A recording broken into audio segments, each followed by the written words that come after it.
সেটা কিন্তু ইন্টারেস্ট বেশি। এই বিষয়গুলো আসা দরকার আছে।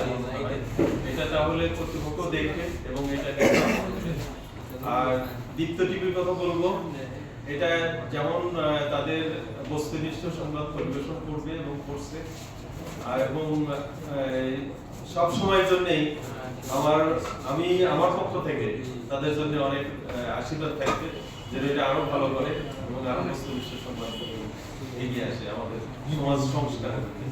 ধন্যবাদ। আমাদের পুলিশ সুপার খান, বসির প্রেস ক্লাবের সাবেক প্রতিষ্ঠাতা সভাপতি মুসুদুল ইকবাল, সাবেক সভাপতি সাবেক সভাপতি ফজলুর রহমান ভাই, আমাদের সাবেক সভাপতি চৌধুরী মহফুল সকল বিন্দুকে আমি ধন্যবাদ জানাই।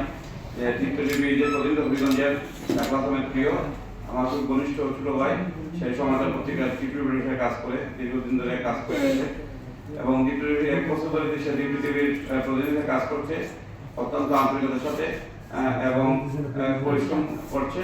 আর সবাই তার জন্য দোয়া করবে যেন সে সফল হতে পারে এবং ভালো টিভি সাংবাদিক হতে পারে।